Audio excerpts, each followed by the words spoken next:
ఓం సమర్థ సద్గురు సాయినాథ్ మహారాజ్కి జై. ఓం సాయిరామ్. మన బాబా కుటుంబ సభ్యులందరికీ నమస్తే అండి.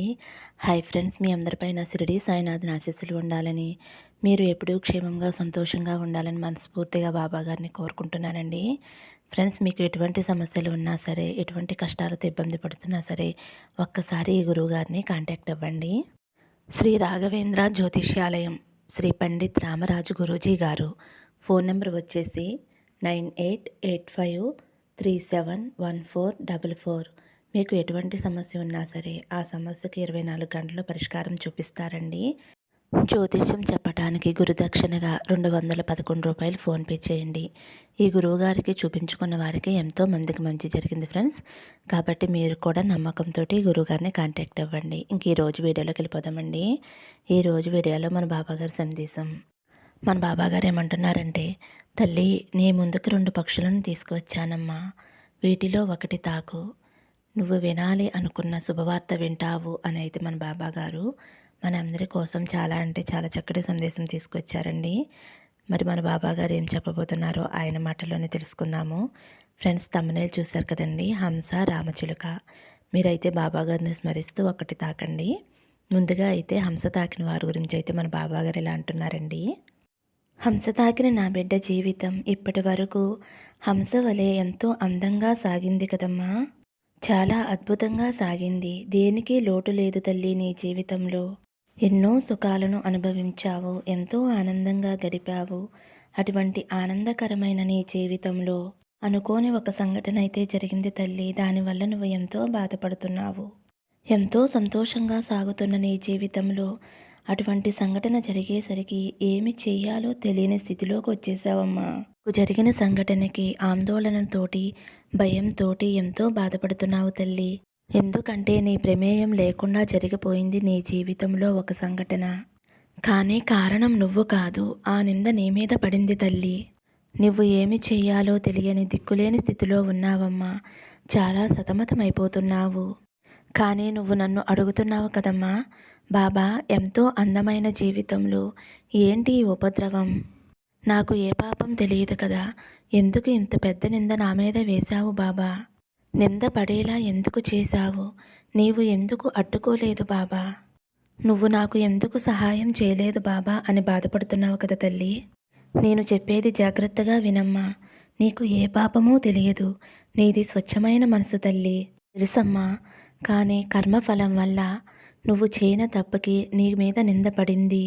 కానీ ఆ నింద అనేది తప్పకుండా తొలగిపోతుంది. అది ఈరోజే కావచ్చు తల్లి. ఏమాత్రమో కూడా బాధపడవద్దమ్మా. ఒకటి చెప్పనా తల్లి, కాలానికి కర్మకి జ్ఞాపక శక్తి ఎక్కువమ్మా.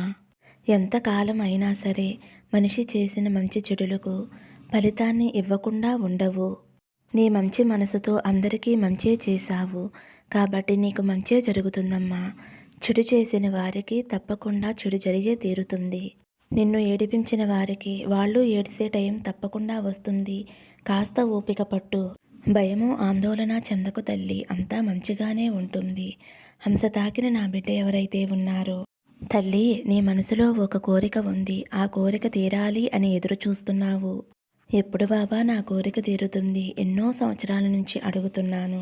నేను ఆ కోరిక తీరటం లేదేంటి బాబా అని బాధపడుతున్నావు కదమ్మా. తప్పకుండా నీ కోరికైతే తీరుతుంది. నువ్వు ఏమాత్రమో కూడా ఆందోళన చెందవద్దు. ధైర్యంగా ఉండమ్మా. హంస తాకిన నా బిడ్డ ఎవరైతే ఉన్నారో తల్లి, నీకు ఇష్టమైన వారు నిన్ను ఎత్తుక్కుంటూ వస్తారమ్మా. వారు దూరం అయ్యారు అని నువ్వు ఎంతో వేదన చెందుతున్నావు కదూ. వారి కోసం కళ్ళు కాయలు కాసేలా ఎదురు చూస్తున్నావు కదూ. తప్పకుండా వారు నిన్ను అర్థం చేసుకుని నీ వద్దకు వచ్చేలా నేను చేస్తానమ్మా. వారితో నువ్వు కలిసి జీవితాంతం సంతోషంగా ఉంటావు తల్లి. ఇది బాబా మాట. బాబా ఒక్కసారి మాట ఇచ్చాడు అంటే మాట తప్పడు తల్లి. అలాగే నేను చెప్పబోయే ఈ చిన్న పరిహారం కూడా చేసుకోమ్మా. అతి త్వరగా నీ బంధం నీ వద్దకు వస్తుంది తల్లి. నీకు ఇష్టమైన వారు త్వరగా ఎత్తుక్కుంటూ వస్తారు.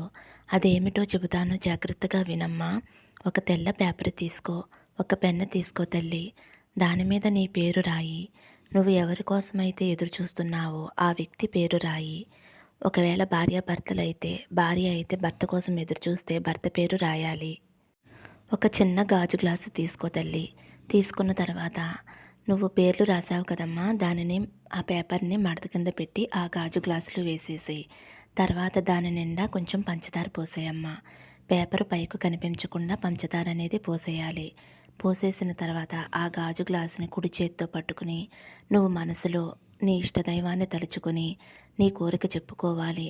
నాకు నా భర్త త్వరగా నా వద్దకు రావాలి. నేను చెప్పినట్టు వినాలి. మా మధ్య గొడవలు రాకూడదు. ఇలా నువ్వు మనసులో అనుకో తల్లి. 5 నిమిషాలు అనుకో.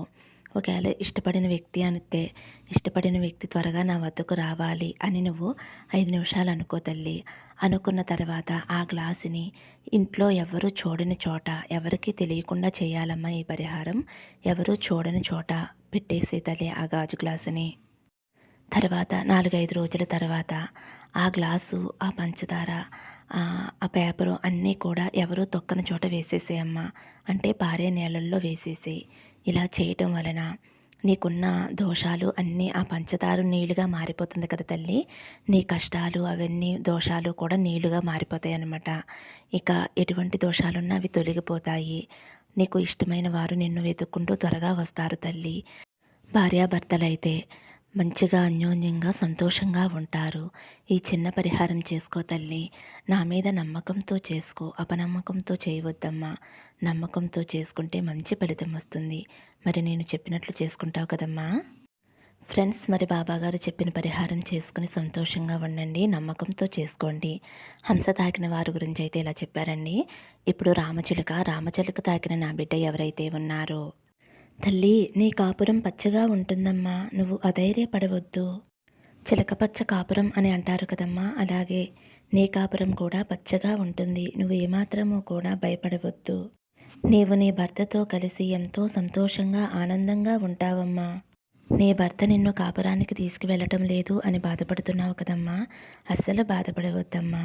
మీ మధ్య చిన్న చిన్న గొడవలు వచ్చి నీవు పుట్టింట్లో ఉండిపోయావు తల్లి. ఆ సంగతి నాకు తెలుసమ్మా.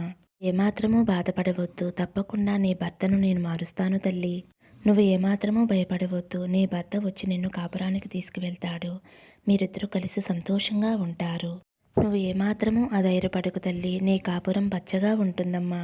తగిన నా బిడ్డ ఎవరైతే ఉన్నారో తల్లి, ఎన్నో రోజుల నుంచి నువ్వు నన్ను ఒకటి అడుగుతున్నావు కదమ్మా. బాబా, నా చదువు పూర్తయిపోయింది. నాకు ఇప్పుడు ఉద్యోగం చాలా అవసరం. ఉద్యోగం కావాలి తండ్రి అని అడుగుతున్నావు కదమ్మా. తప్పకుండా ఉద్యోగం వస్తుందమ్మా. నువ్వు చేసే ప్రయత్నంలో ఆ ప్రయత్నం ఫలిస్తుంది. మంచి ఉద్యోగం వస్తుంది. నేను చెప్పబోయే ఈ ఒక్క మంత్రం పఠించమ్మా.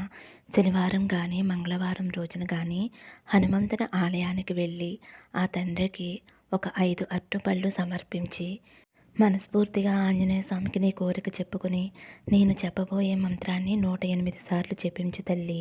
ఆ మంత్రం ఏమిటో చెబుతాను వినమ్మా. త్వమస్మిన్ కార్యనిర్యోగే ప్రమాణం హరిసత్తమ హనుమాన్ యత్నమాస్తాయ దుఃఖక్షయ కరో భవ. ఈ మంత్రంతో పాటుగా ఈ మంత్రం కూడా జపించమ్మా.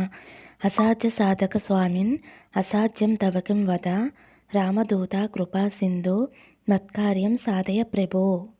బిడ్డ, నువ్వు మంగళవారం కానీ శనివారం కానీ చక్కగా తలస్నానం చేసి ఆంజనేయ స్వామి ఆలయానికి వెళ్ళి 5 అరటిపళ్ళు సమర్పించి అక్కడే కూర్చుని ఈ మంత్రాన్ని నువ్వు 108 సార్లు జపించు.